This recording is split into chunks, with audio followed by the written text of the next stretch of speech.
किसी गांव में एक बूढ़ा व्यक्ति अपने बेटे और बहू के साथ रहता था। परिवार सुखी संपन्न था, किसी तरह की कोई परेशानी नहीं थी। बूढ़ा बाप जो किसी समय अच्छा खासा नौजवान था, आज बुढ़ापे से हार गया था। चलते चलते समय लड़खड़ा जाता था, लाठी की जरूरत पड़ती थी, झुर्रियों से चेहरा भरा हुआ था। घर में एक चीज अच्छी थी कि शाम को खाना खाते समय पूरा परिवार टेबल पर एक साथ बैठता था। एक दिन उसके बेटे को थका हुआ था उसका बेटा और भूख उसे ज्यादा लगी थी, इसीलिए बहू और बेटे साथ में अपने बच्ची को लेकर खाना खाने बैठ गए टेबल पर। और बूढ़े हाथों से जैसे ही थाली उठाई, थाली छिटक कर दाल छिटक कर टेबल पर गिर गई। बहू ने बड़ी घृणा दृष्टि से पिता को देखा, फिर से अपने खाना खाने लगे।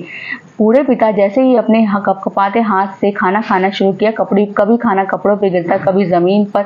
बहू चिढ़ते हुए बोली, हे राम, कितनी गंदी तरीके से खाते हैं। इसी तरह से थाली को किसी अलग कोने में रखवा दिया गया। बेटे ने भी सर हिलाया। ये सब उनका बेटा देख रहा था।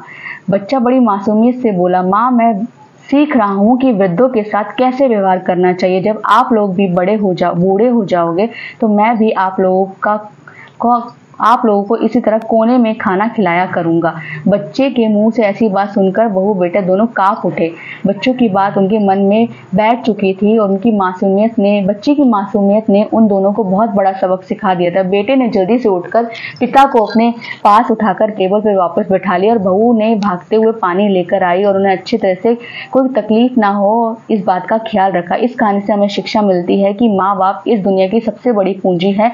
समाज में कितनी भी इज्जत कमा लो, कितना भी धन इकट्ठा कर लो, लेकिन माँ बाप से बड़ा इस दुनिया में कोई भी धन नहीं है।